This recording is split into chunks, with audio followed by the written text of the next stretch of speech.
Hey everyone, you're listening to Party Time, My Golf Story with Kevin Walsh, and whatever special guest he has today, you can check me out on episode 9 of the podcast. Today I'm wearing Grayson clothes while I'm out practicing because I believe in look good, play good, and follow me on Instagram, Sophia Warren Golf, and hope you enjoy the rest of the show.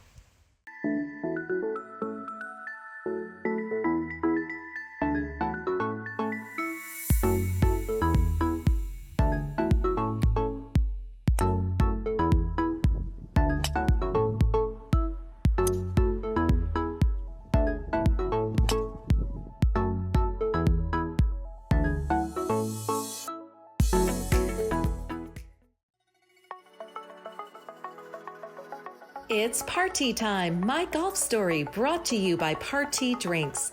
Classically designed golf drinks for golfers by golfers. And the golf real estate pros Gene Walsh and Vince Visicaro. For your Southwest Florida real estate needs, check them out at suncoastdreams.com. Now here's your host, Kevin Walsh. Hey, what's going on? It's Thursday, August 9th of this recording. And if you follow us week to week here on Party Time, My Golf Story, you're probably expecting this episode to be part 2 with Dr. Howdy Giles, who is the personal photographer, a very close friend of Arnold Palmer, and the author of a book, The Unlikely Journey from Fan to Friend. But we've had some events in the golf world in the past 24 hours of this recording that we're going to push Howdy off to the following week and talk about the loss of Chi Rodriguez, one of golf's greatest ambassadors. Anybody that saw Chi on TV or in person could not have been impacted by the color in which he presented himself, the personality that he had, the game that he had, the just everything about him. He had such a zest for life, and he let it come out in his golf game. So I have a pretty cool story from my junior golf days, and our next guest has some stories about Chi as well. And so we're going to get into that in just a second. An update on the business of the podcast and everything, going along great since our relaunch under a slightly different title here, but still need your help as listeners and viewers. Like the podcast and subscribe to it. It's very important that you do that because the bean counters at Google, at YouTube and everything, they follow that stuff, and it makes a difference in your lineup and where you're presented for future listeners and viewers to check it out. And a big thanks to our title sponsors, Party Drinks. If you're looking for a golf alternative drink and you're tired of things named after the time of the day or after crustaceans or beer or whatever it is, and you want a nice smooth cocktail that really fits the part of the golf course, try Party. I got a whole shelf of them behind them. Got some point that way. That's the thing about like TV. You get point the opposite way of where your eyes are. Try a Party. I think you'll absolutely love it. And if your dream is to live in a golf course community, a golf resort community, and Southwest Florida, the Sarasota area is your destination, or around the Tampa area and on down to Naples, nobody better than the golf real estate pros of Vince Visicaro and Gene Walsh from suncoastdreams.com, a division of fine properties in the greater Sarasota area. Both Vince and Gene are based at Lakewood National Golf Club, which is the home of 2 Arnold Palmer designed golf courses, and there are about 50 vacancies right now. So if you want to play some good golf, you want to live in a great place and be my neighbor, then give Vince or Gene a call. All right, so that's enough of the preamble. Always start the show like that. Let's bring the man of the hour. It's John Reilly, back for appearance number 3, the first 3-time guest on Party Time, My Golf Story. John, how's it going, buddy? Great, Kevin. Fun to be back again. Well, I thought when you were a guest for 2 parts, we were talking about your latest book, A Will to Win, which is the story of Philadelphia great amateur golfing champion William Hyman III. And I enjoyed that immensely. I want to get into how the book has been doing and some of the reactions of your readers to that. But I kind of felt like I gave your golf story a little bit of short shrift because we were focused on that. But I also want to lean on your expertise today in particular, because we're so close to the death of Chi Rodriguez. What are your memories of him? Well, along with my friend Kevin Reilly, who Kevin was played for the Philadelphia Eagles. I think you know Kevin. He played linebacker for him. went through a dramatic surgery, lost his arm and shoulder. And we were very close from work. And we used to kick around with some golf too. He always said he was a better golfer with one arm than when he had two arms. And anyway, a friend asked us to take over a tournament that wasn't doing very well. It was for benefit of leukemia. And we ended up becoming the co-chairs of it. We moved the tournament to Hercules Country Club in Wilmington, and we decided that maybe to really generate additional interest, in addition to some of the sports celebrities and Philadelphia personalities that were coming into this event, and the thing was barely making any money, that we would recruit a PGA player every year. And just knowing the kind of person that Chi was, the kind of show he put on, just from general knowledge of following golf, we decided to try to see if we could get Chi to come to do the first program. And we brought him in through his agent, a guy by the name of Eddie Elias out of Cleveland. And, as I say, I'd never seen him do a golf exhibition before, but I heard it was really very, very special.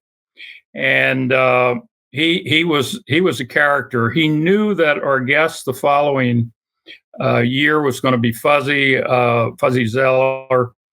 They were pretty good friends. There was some funny things about their connection that I'll mention later, but anyway, Chi got here. We had a lot of great personalities at this event. We were at the hotel the night before, and we were about to go to dinner. Chi was in the lobby with us. We were about to go to dinner with Joe DiMaggio and Warren Spahn and a couple of other very, very prominent figures from the sports world, and invited Chi to join us. And Chi said, look, I really appreciate it, but if you don't mind, I'm gonna go back to my room and I'm gonna get some sleep. I just really want to make sure I do a really good job for, you tomorrow, for the guests that you have. And that's just very important to me. So I was kind of surprised. I thought, Chi would be a real character and a lot of fun to be around, but he went to bed. So the next day, there he was, right on schedule, and he went out on a golf hole, and he just sort of had a great time with everybody all day long. He hit shots with them. He hit trick shots. He had his photo taken with everybody, and just couldn't have been more engaging in any way. And then we had a gap of about an hour before his golf exhibition. We had dinner, and he was going to do his golf exhibition. There were about 250 people there. And I was sitting with him as he finished up something to eat.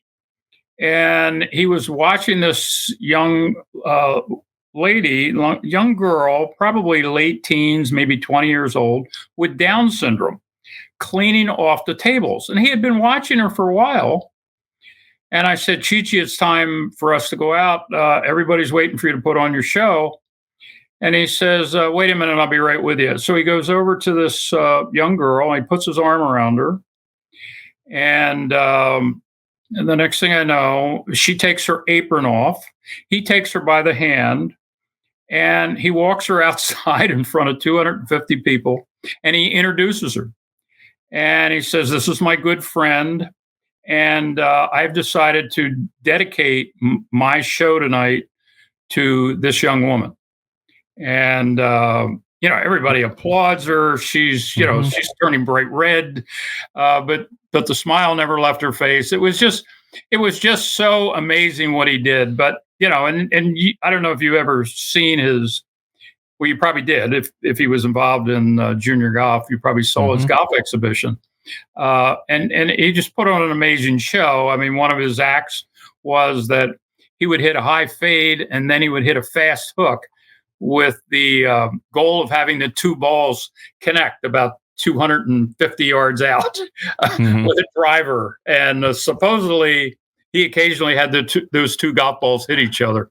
But from that far out, they look like two F-16s going past each other. So isn't that cool? But what you had said about him taking the night off from maybe like a leisurely night, having some beverages, my guess is he was saving his energy because to be the full Chi-Chi took a lot out of him. And I think Lee Trevino was the same way. As much as when we saw the Merry Mex, we always saw him on. But when he wasn't on, he was actually quite quiet. And they wouldn't be the only ones that were like that. But for him to recognize in that girl and try to make her day, I mean, it probably made her day, and she probably rode that high even longer. It's the kindness. Here's my Chi-Chi story for you. I played in the U.S. Junior in 1986 at Muirfield Village, Jack's place. And we knew we were having a dinner with a guest speaker, but we didn't know who it was. And in walks this man in about the tightest suit that I've ever seen in my life. I mean, it looked like it was painted on him. And because we're so used to seeing Chi-Chi in golf clothes with the hat and everything, we almost didn't know who it was at first. And then he started like strutting around, and it's like, is that Chi-Chi? Because his hair would, I don't know that I'd ever seen his hair. And then he gave us the nicest speech ever. And like, I'll just give you the long and the short of it. This is 1986. President Reagan was still in office. Nancy Reagan, the first lady, had the Just Say No program. So that was like the narrative across the country. And he started talking to us about drugs and started saying, he said, and in his accent, it just made it sound more profound. He's like, when you look in the mirror, you gotta like what you see. He's like, and if there's a problem, if you don't like what you see and you're tempted to do drugs or some harm to yourself, he's like, you don't do that. He's like, there's no problem that you should ever hurt yourself. But if you think you got a problem and you need help, you give me a call. Gary Nicholas. See, Gary's Jack's son was playing in the event. He said, Gary has my phone number. You ask him for my phone number and you call me. You don't have any problem that's so serious you do drugs or harm to your body. And I thought that was so kind. I mean, wasn't expecting him, let alone that message. I had heard that message many times before, and it was like, yeah. It was kind of like the Peanuts teacher in the Charlie Brown comic strips. It's like, wah, wah, wah, wah, wah, wah. But with Chi-Chi, we really listened because when he did something, he just commanded your attention. Would you agree with that, John?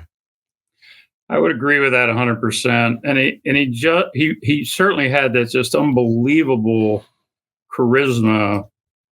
He also had that, that self-deprecating humor.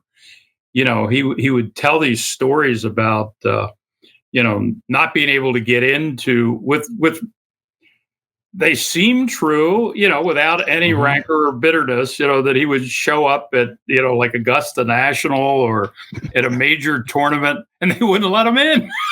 He's like, but wait a minute, I'm in the tournament. I'm Chi-Chi, and he would just say, like, I'm here to clean Arnie's shoes. He would. Yes, he played that up. And that's a technique for people too. Make yourself vulnerable. Nothing endears you more to people than self-deprecating humor. All right. Don't take your life so seriously. I think Chi-Chi was a master of that. John Reilly. He left. Yep.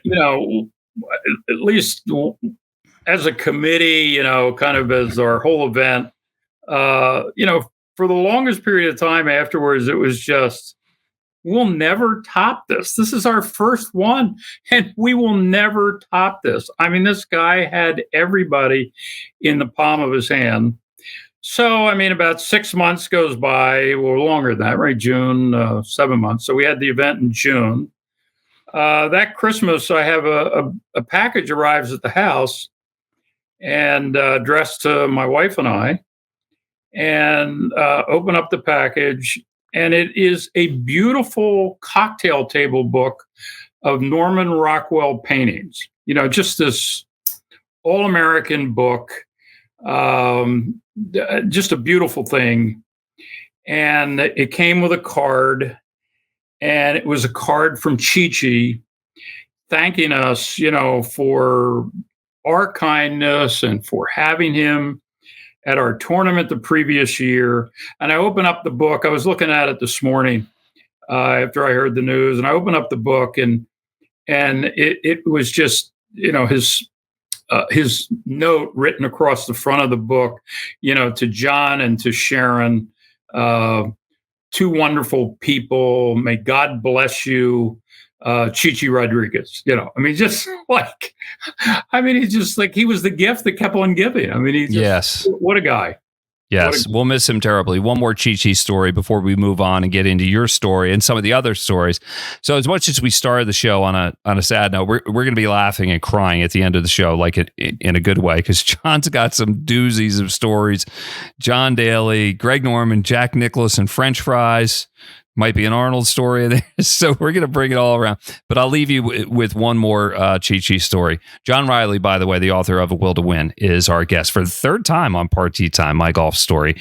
Brought to you by Party Drinks and also the golf real estate team of Gene Walsh and Vince Visicaro from suncoastdreams.com, centered in the Sarasota area.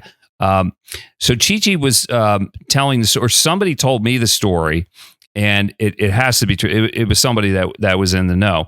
But remember when two of the Nicklaus sons were, we had more Gary and Jack, but Jack the second was struggling with his short game, and Jack Nicklaus couldn't really help him because Jack famously would say, I didn't have to work on my short game. So he didn't really know much about it, which is true.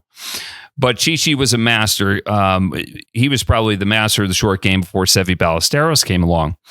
And so Chi-Chi offered, he said to Jack, why don't you send Jackie to Puerto Rico for 2 weeks? Give me 2 weeks with him.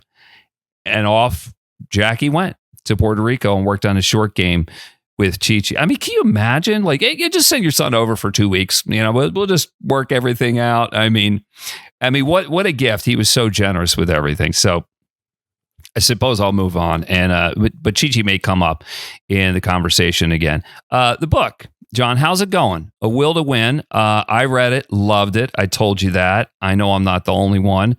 We're, a month and a half or two after the release. How is it going?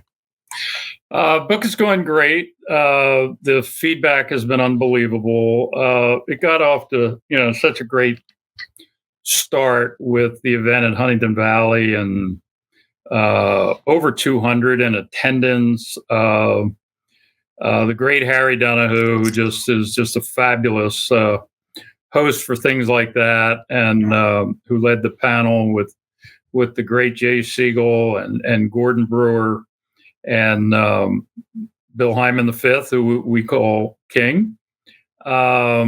So I just don't know how you could have had a better start.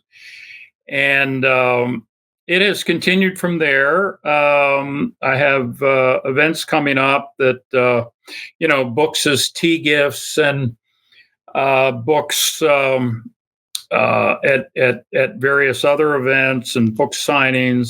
But the best part has just been a steady stream of comments and feedback and connections to people that, you'd really never expect. I had a guy contact me, his name is Cliff Miller, and turned out that Cliff was a best friend of Bill's son, Tommy. And anyway, who was a great player, he's a golfer, and he got picked up in the draft in the late '60s and went off to Vietnam and had a extremely difficult tour, as anybody would, with the 5th Mechanized Infantry Division in Vietnam. And, I think it took a big toll on him. Eventually, I think as a catharsis, so to speak, he wrote a memoir of his year in Vietnam called Out the Wire. And, some of it is just beyond hair raising. something on the order of like 200 night ambushes and just these incredibly tense moments, combat, etc., for a whole year of his life. And you can just imagine going from the Huntington Valley Country Club to the middle of a war zone. You know, you're this suburban kid, and it's so life changing. And he's just one individual. It's brought him like back into the family. He just has been just a fabulous connection, and he's just one example of those who have, you know, provided all this incredible feedback about how much they love the story, how much they love the book, and just a real satisfying last month and a half. Yeah, that's cool. Yeah, I've written 3 books, and you're singing my song on that, because I think we write books because we want the challenge. We want to tell stories. We want to tie up loose ends. It's a creative endeavor. You feel alive when you write, because there's always something to think about, and there's always something to tinker with and everything. So it really consumes you, and just nice feedback from some people. And it's not always who you would expect it to be. It just makes it so fulfilling. And because what I think a lot of readers never get is the grind. And you and I know the grind, the deadlines, the writing, the editing, the marketing, the promotion of things. It's like you can write a book and then the real hard work starts, but it's so worth it when you get those comments. And I would say in the books that I've written, being able to share some stuff and share books with my school teachers at Abington High School, I tried to contact every school teacher I ever had, and I think I found about 15 or 16 of them, wrote them handwritten notes and sent them a copy of my book, The Perfect Catch. And because I wrote about my hometown, I wrote about streets, I wrote about my teachers, I wrote about my friends. So naturally, I thought they would like that too. And then they would add stories about some of the people that I wrote about. I'm like, I wish I knew that before I wrote it, because I would have added that. But it just, that's the sharing. And I think more than anything, author to author. I literally was at my high school today. In fact, Salesianum High School in Wilmington, and I took a book down for their library, which I signed for the school, and that's the 4th book. So my friend Kevin and I was co-author of his book, Tackling Life. He made the crack at a kickoff event for I think it was my Porky Oliver book, that if I published one more book, they were going to change my grade in English at my high school from a C to a B. So I'd probably wait a minute. You were a C student and you've become a golf historian and a noted author. Hey, there's hope for all. You know what? Hey, but John, tell me this. I am a much better student now as an adult than I was when I was in school, because now I'm learning about things I want to learn about, and I take deeper dives. Is that your story too, or is it different? There's nothing like being a lifelong learner. I spent 3 hours on the Brandywine battlefield in the rain yesterday, up in Chadsford and Chester County, tracing Washington and Lafayette steps. And, it's just, I'm up there and I'm going, why didn't I ever know this stuff?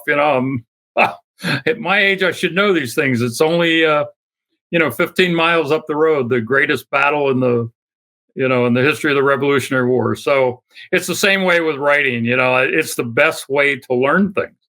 I mean, I've learned more from my writing than, don't tell the University of Delaware, than I probably did in 4 years of college. Oh, for sure. I mean, I don't remember anything about college. Well, there were a couple good parties. I can't remember all the details from those, but I'm sure they were good. And Kevin, I'm sure you might have some of those too. While you were speaking, I was trying to check when I'm talking about feedback of the book. A lot of the feedback has not been coming directly to me. It's been coming to the family. In particular, has been coming to Bill Hyman V, King. And here's a note. I'll just read it. It's pretty short. First of all, King told me it was written by a friend of his who caddied at Huntington Valley. and went on to become a renowned orthopedic surgeon. And he had written to Hyman, he wrote, "I just finished the book about your granddad. I kept saying to myself, my God, what a life. He truly was an extraordinary person, and you were so lucky to have him, but also inherited so many of his great qualities. The part about overcoming the negative thoughts that was really revealing. I would have never guessed that about him. It's something I've struggled with my whole life. I wonder how much less stress I would have had if I just didn't always assume the worst possible outcome was inevitable. Definitely something I'm going to work on going forward. So many of life's lessons in over 200 pages. I'm going to recommend this book to everybody I know." So, you get these things and... Okay, hold on. Let's put the name in it. It's Dr. Matt Garbarina. Went to Notre Dame, right? He went to Notre Dame. He was at Air Force ROTC. He went to Bishop McDevitt High School. He was crack smart. I mean, but he was a rascal in the caddy yard, and he would bust your golf balls all day long, and I'd give it right back. But you know what? In the end, we knew that guy was going to be a success, and the fact that he is an orthopedic surgeon is a surprise to nobody.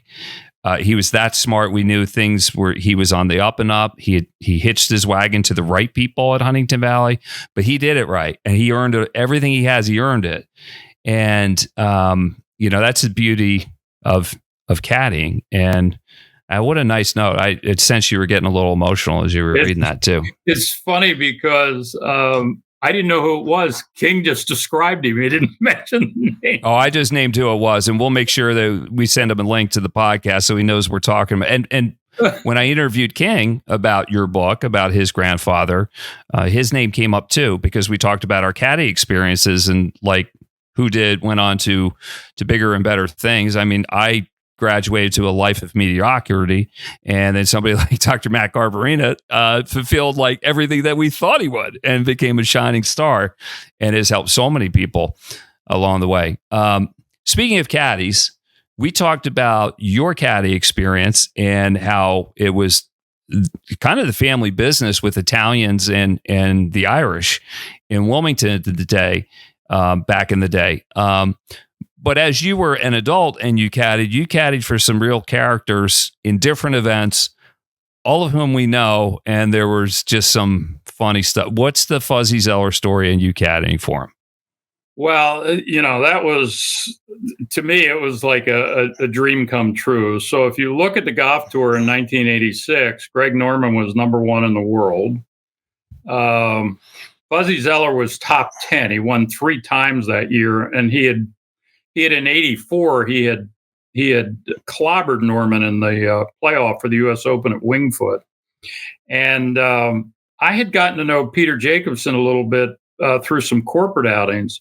And we put the 3 of them together it originally was going to start out to be a reprise of Wingfoot. And then with Peter, it just became a different type of show.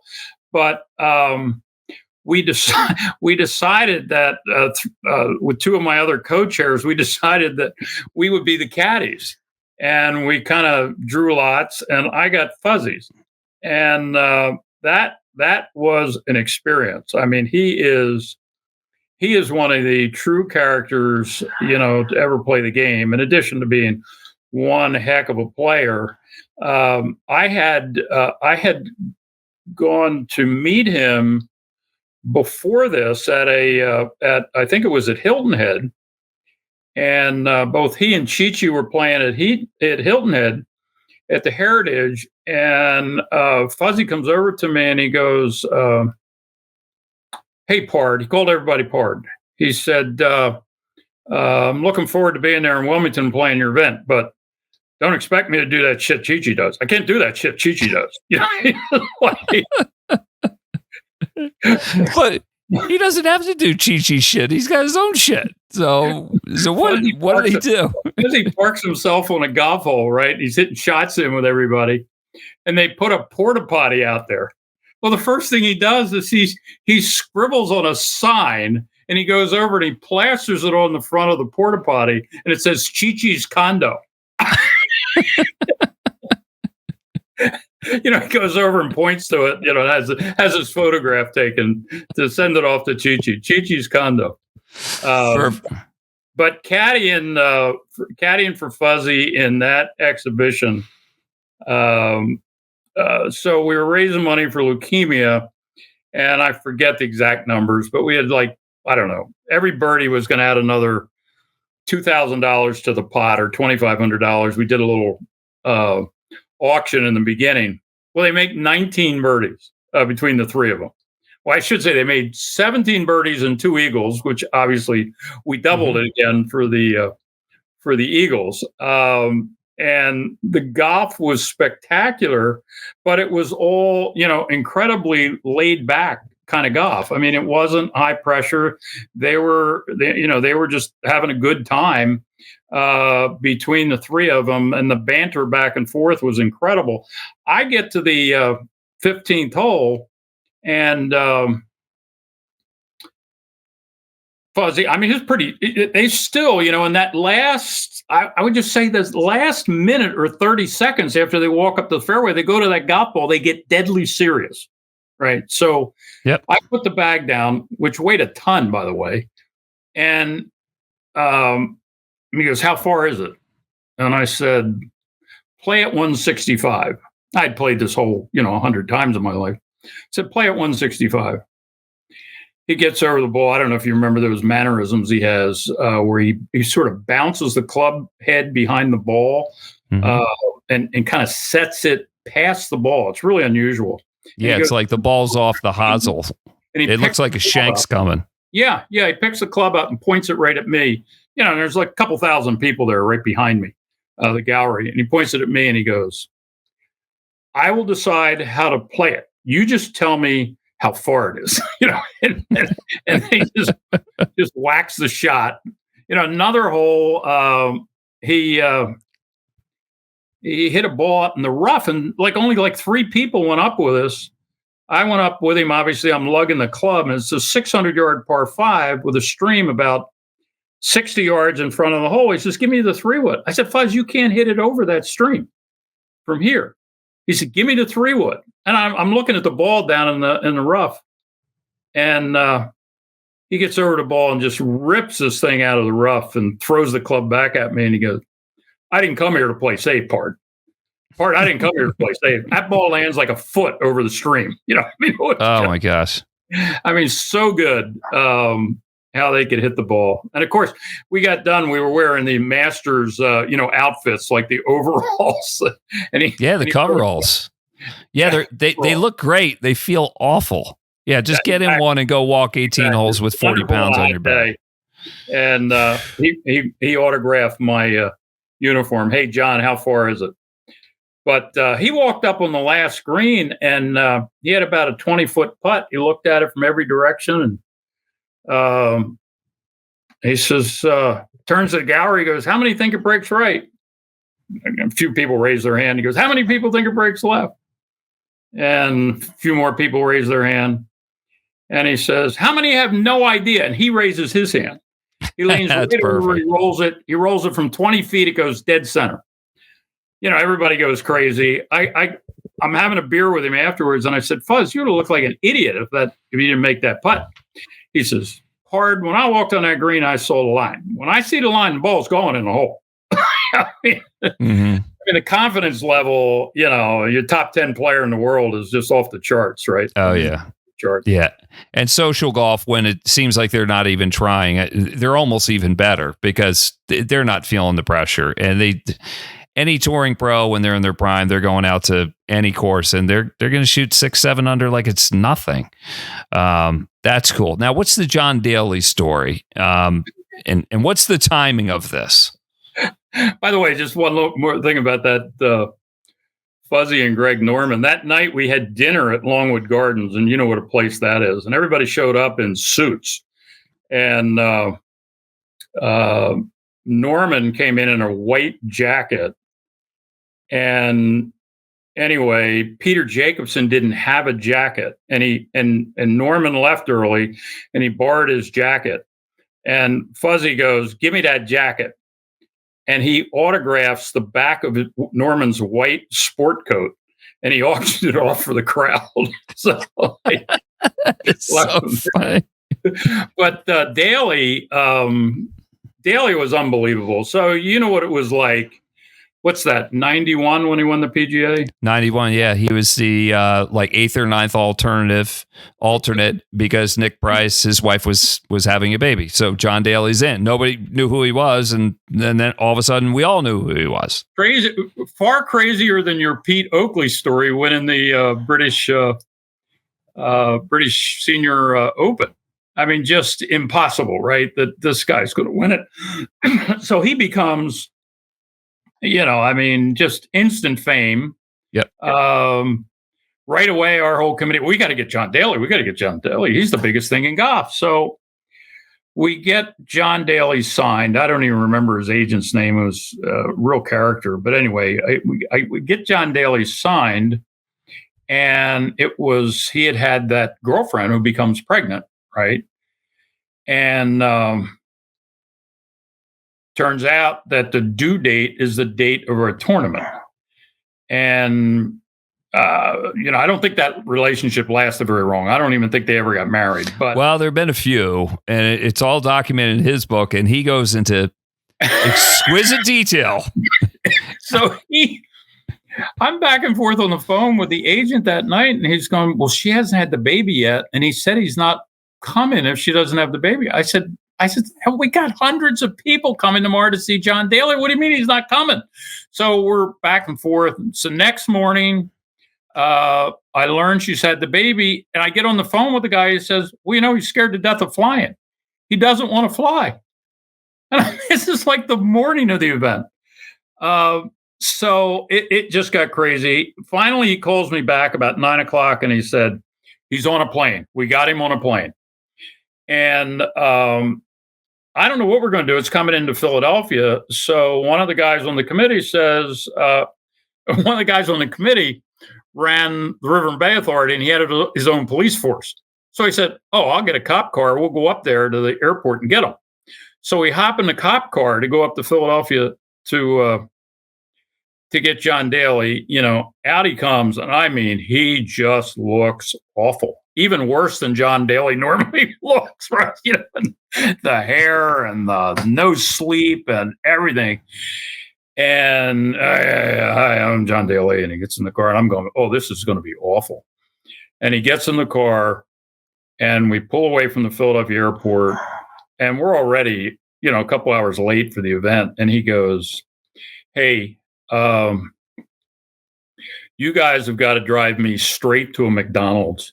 I have got to get a Big Mac, like right now." I mean, he was like coming apart. So we found a McDonald's on the way back. How many Big Macs? How many Big Macs did he wolf down? He orders 2 Big Macs. Now we got about another 20 minutes to the golf course. He wolfs down both Big Macs. He gets out of the car. We're trying to get his clubs out. We're trying to get him together. He gets to the car. He looks at me and he goes, "Get me 2 Budweisers." Get me 2 Budweiser. So, and meantime, he's like 23 years old, and he's young. You're like older, and he's having you fetch beers for him. Oh yeah, and he's puffing away on a cigarette, of course, the whole time. And I'm going, this guy is just a mess. And we get in a golf cart because now the whole tournament is all confused. We're trying to figure out, and like somebody come up to me and they come up and they said, "Well, John, take him out to the 8th hole, and we'll work our way backwards there. Have him hit a shot wherever he lands, hit a shot, and get a photo with everybody." So he literally, we drive to the far end of the golf course, which must take 10, 15 minutes in a cart. And there's a whole caravan of us, and he has his head slumped down like he is passed out the whole time. And he's occasionally, looking up and chug-a-lugging the Budweiser. So we get to the hill, and there's about 10 people waiting. They just can't wait to see John Daly. And I'm just thinking to myself, this is going to be a disaster. When do they see this guy? And he pops out of the cart like nothing had happened and just, hey, guys, hey, anybody like to see me hit a shot here? You know, somebody hands him a 3-wood, and it was the longest. Oh, no. They hand him a 3-wood. He takes his big swing, and he cold tops the ball. And he just goes, no, give me another ball. Give me another ball. And the next one he hit with a 3-wood flew 300 yards. I mean, and these people, it didn't stop all day long. Every time he hit a shot, people would just like hoot and holler, and they just had a blast. I mean, everybody loves him. Well, because to call him the common man is that's a stretch. The common man just does not wolf down 2 Big Macs and doesn't have and demand Budweisers from somebody that's old enough to be his father. But whatever, the legend grows with him. Speaking of a true legend, what's the story with one of your previous books, Jack Nicklaus and Rory McIlroy and stolen French fries? Oh my God! So a great friend of mine, Charlie Horn, calls me up or sends me an email about 2 years ago. And he says, hey, John, how'd you like to have lunch with Jack Nicklaus? And I said, wow, where and when? He said, Palm Beach, such and such a date. I said, I'll be there. So anyway, off to Florida I go. And it turns out, so he was helping Betsy King. Betsy King runs a charity called series of golf tournaments and charity events called Golf for Africa with fellow LPGA players. And Charlie agreed to make a major contribution. I should say it started with Jack. Betsy King asked them a favor, would you do this? And he said, sure. And so I end up in the foursome for lunch. Jack says, I don't play golf anymore. You know, like, so off we go to the Bears Club in Florida. And, you know, I mean, it's great. Everybody's relaxed at lunch, you know, except for you're telling yourself the whole time, dear God, it's Jack Nicklaus. You know, I mean, it's the one and only Jack Nicklaus.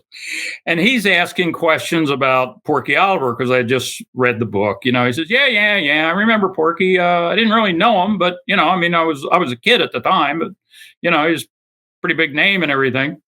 And I hand him the book and I sign it for him, you know, to Jack from John Reilly. And he looks at it and he goes, yeah, I don't read much anymore. He goes like, but as I'm sitting there, Charlie's sitting right next to him, and Charlie keeps making these motions with his head, you know, like John, look to the side, look to the side. So I look over, and who's standing 5 feet from me but Rory McIlroy? I went, oh wow, how about this? Quite a show here. Well, he's having lunch with Michael Berger. Is it Michael? Yeah, Berger.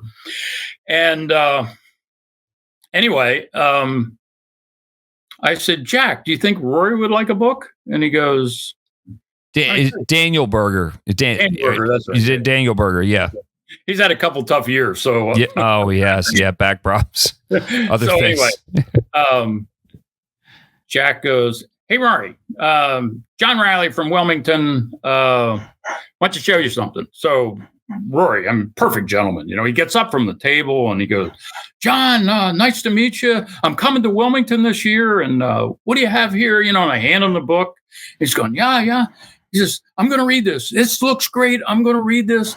And I said, well, here, let me sign it for you. So I signed the book to Rory McIlroy. You know, I'm very nervous about all this, you know, at this point. Mm-hmm. And I leave the table. I go back and I sit down. And Jack kind of leans forward a little bit and says something, and the other three guys at the table are just laughing their heads off. And I'm like, what are they laughing about? I had figured it had something to do with, you know, with the Rory thing. And I said, Jack, I'm sorry, I didn't hear you. And he leans over and out loud and he goes, "John, I ate your French fries." So when I got up to go to the table, they said, Nicholas said, "Hey, push his plate over here. I want his French fries." And ate my French fries. I said, but the best part of it was when we were walking out afterwards, I went, "How about that? I just had lunch with Jack Nicklaus and Rory McIlroy, and I gave them the autographs." So that's cool. That's cool. And the stolen French fries is priceless. That's the oldest rule. You There's can't another leave. little part to that, by the way, Jack. Go ahead. Yeah, continue. One other thing, Jack says, "Sharon, you guys have been playing golf down here." I said, yeah, we played. He says, "Where'd you play?" I said, "Well, yesterday we played at Seminole." And he goes, "Seminole. It's a real nice course, but they got lousy food."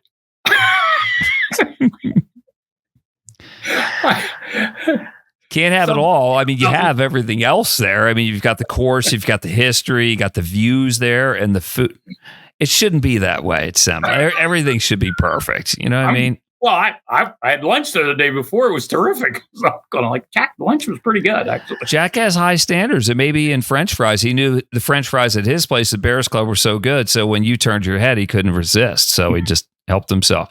Hey, we're getting a little tight on time here, John. Maybe if you can give me one good story. We talked part one, Howdy Giles, Arnold Palmer's dentist and his close friend. You got a good Howdy Arnold story together, or just an Arnold by himself? I have a bunch of Arnie Howdy stories. They're just great memories. Probably my favorite, though, is 1985. Arnie was 55. He was, at that time, making a splash on the senior tour. He was still just a fine player for sure. And we had him as our guest attraction that year, 1985. And it all worked out. Howdy had made the arrangements with IMG. And anyway, the Bell Atlantic Classic up at Chester Valley was, the couple days before. And Arnie was in contention the whole time, pretty much head to head with Don January. Mm-hmm. And as it turns out, Arnie loses to Don January. We were having a dinner that night at the fantastic, Winter Estate. And I mean, this is being attended by the governor, Joe DiMaggio, Warren Spahn, Franco Harris, name the celebrity, actors, Richard Roundtree. It just Spanky McFarlane from the Oregon Kids, just quite an event. And of course, it's still Arnold Palmer. So everybody wants to see Arnold Palmer there. And Howdy calls me up and he says, "John, Arnie is on his second vodka, and he has informed me that he is not going to the dinner." And it wasn't in his contract or anything. It was just to show up the next day. But, of course, everybody had these expectations Arnie would be there. So I said, "Oh, Howdy, anything you can do, anything you can do." He says, "Well, Carolyn and Winnie, his wife Carolyn and Winnie are working on him. And he's having another vodka." So anyway. So we're on vodka number 3? It sounded like it. Okay. So I call Howdy back about another 15 minutes later. "Howdy, what's going on?" He says, "John, still nothing." He still says, "I ain't going. I'm not going out." He said, "You know how much he doesn't like losing to Don January. He's just really upset." I said, "Well, Howdy, we got a couple hundred people sitting out there hoping to see Arnold Palmer." "Well, the ladies are still working on it. I'll get back to you." And literally hangs up 5 minutes later. He says, "John, he's going. He's going to come. He's all set. He's getting dressed now. He has one request. He does not have to speak." And I said, "Oh, Howdy, sure. He doesn't have to speak." Now, of course, I'm sitting at the table next to him. He's sitting at the table with the governor, Franco Harris, and Joe DiMaggio and everybody. And he's pretty relaxed. He's having a good time.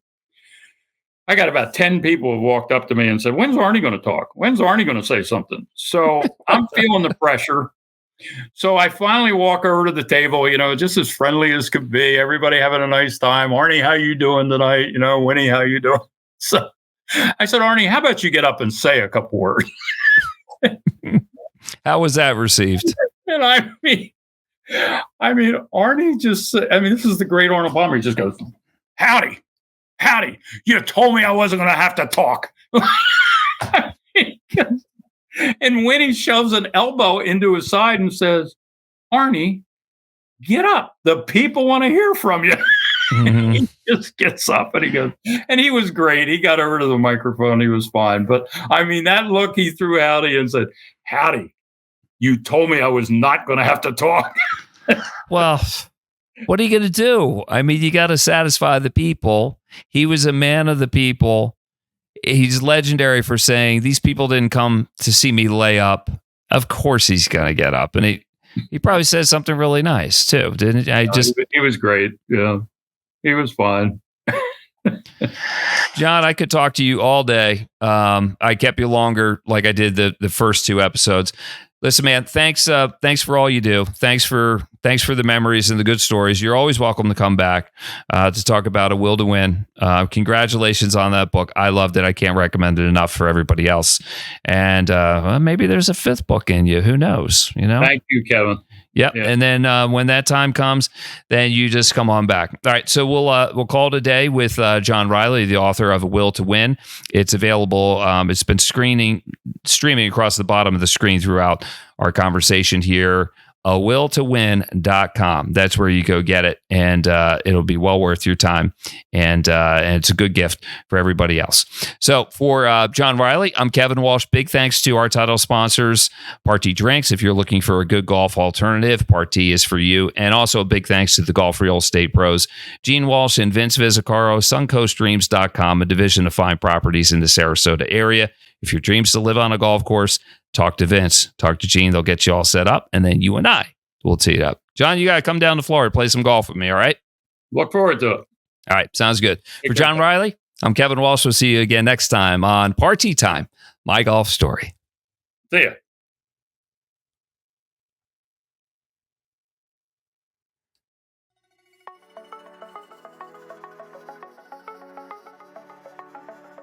You've been listening to It's Party Time, My Golf Story, brought to you by Party Drinks. Classically designed golf drinks for golfers by golfers, and the Golf Real Estate Pros, Gene Walsh and Vince Visicaro. For your Southwest Florida real estate needs, check them out at suncoastdreams.com or call 941-220-4000.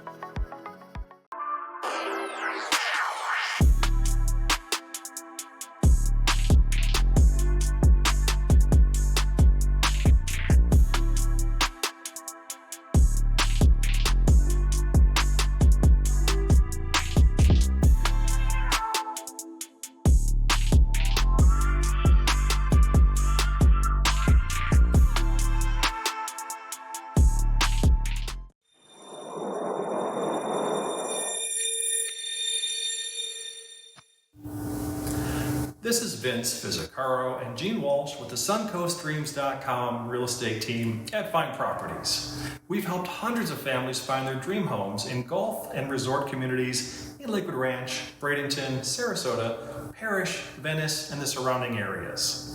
Let us be your guides to finding your dream home here as well. Learn more at suncoastdreams.com or call us at 941-220-4000.